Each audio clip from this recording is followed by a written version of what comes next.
Hello and good Saturday morning, YouTube. We're going to tune up our axe today. Get ready for the season. We're kind of rainy and drippy out. We actually got some rain. Got rid of our drought for a little bit. That's not open all the way. We got just right so it don't poof back. It's really been starting a lot better.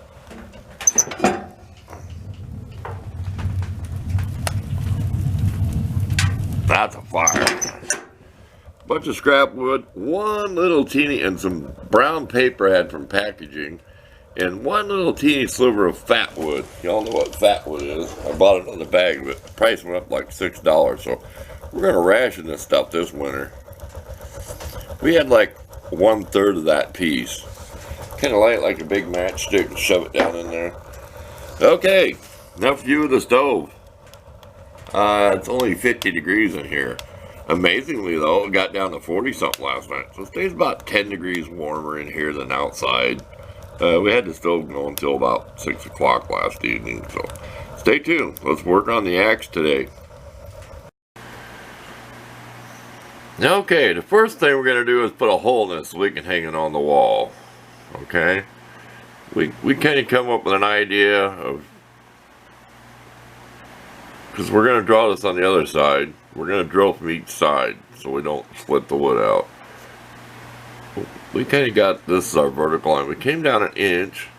We moved over 1/4 of an inch. And I don't know if that looks right. It almost looks better with it, put it right here. I think I'll go about the middle and just try 1/8 of an inch. But make your lines, do the same lines on the other side. And all I'm using is just a 4-inch square and a ruler, nothing special. But get you a reference point, because I'm going to drill from each side. It doesn't have to be perfect. They'll meet in the middle, because we're going to use like 1/8 of an inch bit. Work our way up to probably 5/16, something that'll fit over the head of a nail.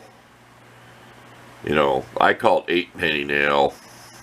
Your common nail that you use. I'll show you the nail I'm going to use. So there you go. Figure out what you want. We'll figure this out, then we'll drill our hole. Okay, we drilled our 5/16 hole. We kind of got it walled out by the time we met from each side. But then we took our burr, whatever thing, what is it, rotary burr thing, tool. Real cheap. They're starting to rust. I just threw them in the toolbox. See? Should oil your tools even when they're new. I threw them in the toolbox. Who knows when? And they're starting to rust. It's not a perfect hole. We're going to file it out with a round rasp, make it smoother. We figured go bigger, whatever rope we put in there, whatever nail we hang it on. So we're going to do some light sanding and put some fresh oil on there. You'll never know that it wasn't done when this was done.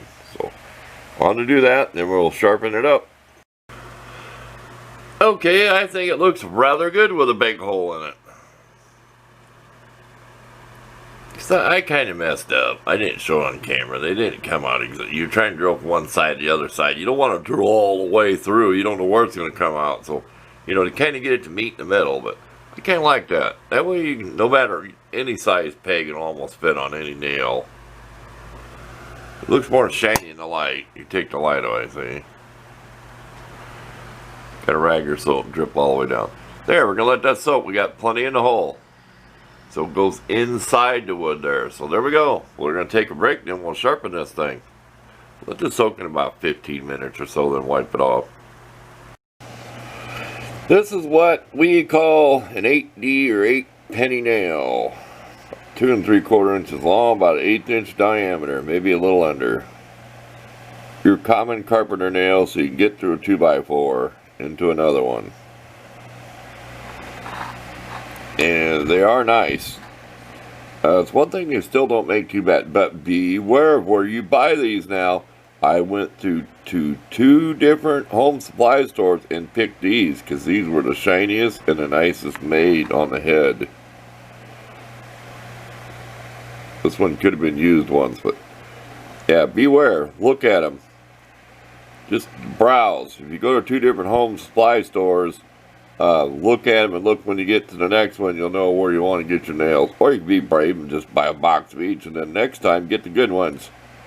No, you can get crappy nails, and these are not galvanized. They're just whatever. They will rust. A little bit of ridges up there to hold, but they're a nice nail. They really are. I use them a lot. There you go. Some more useless information which you probably did not need, but did I lie to you? 2.5? Oh, or 2.5. Let's say 2.5 inches. There. Let's correct myself. Learn how to read a ruler. Man, I can do what I want. If it ain't fun, I ain't gonna do it. There, I'm going one of my rants. It's my channel. I'll do what I want to do. My subscribers will tell me that. Do what you want to do. If you're bored, you're watching this video. It's starting to get cold, see? And if you're not watching right now, you're watching it further down the road, you might have to go back and watch that. We worked on the Axon board. I did clean out the bench a little. Not much. There's a mess. Got the fan, yeah, blow the fan in there. Not much. We're almost running out of that. There's a very little bit in the bottom. That's what we used to brush the oil on with. We did clean out, but we should flip our board, but I don't know. It gives some character when it gets all scummy, huh? When I display stuff, I put down a nice towel, so. Remember that box? I took the sticker off it. You know where that came from. That's my new box for my stuff. See, we can do this. We can take all the time we want. That's my new buffing box. Ain't that nice? I cleaned it up and shined it up. It had a sticker on it. I took it. I just couldn't hand it. It had the factory sticker on the thing. It really did. So, I'm sure you know where I got that at. And there's one of my model car paints in. Where I just painted the top. Old school. I think this came from Sears. There's another hint. You know the guy with all the Sears Craftsman tools. Of course you know who he is. I like giving shameless plugs. Oh, Mix Mowers. Hope he watches this. He watched my machete ones. Go watch him. I found a funny video where he called Bruce Pender up, called up Terrell, and then he also called up Zippo on the phone. You'll find it there. Just scroll through his videos. You'll find it. I'll give him a shout out. Lives over there. I'm sure he's over in the UK. He's not in Australia. You know, all them guys all sound the same. I didn't mean that. I'm just teasing. Anyway, Australia, they got more slang.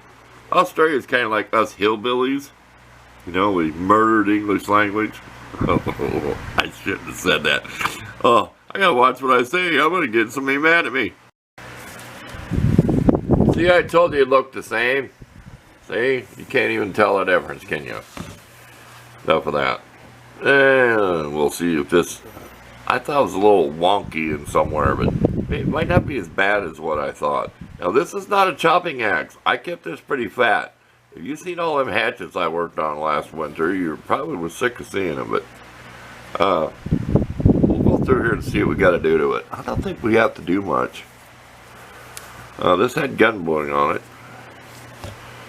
We'll go through here and kind of fine tune it a little bit. It's never really sharp. It's never sharp. It's for splitting. It's just enough to get through the wood. So we'll try to get a picture of it. The profile on this. See that? It's still got the angles to it. Now if I was going to make it super taper thin,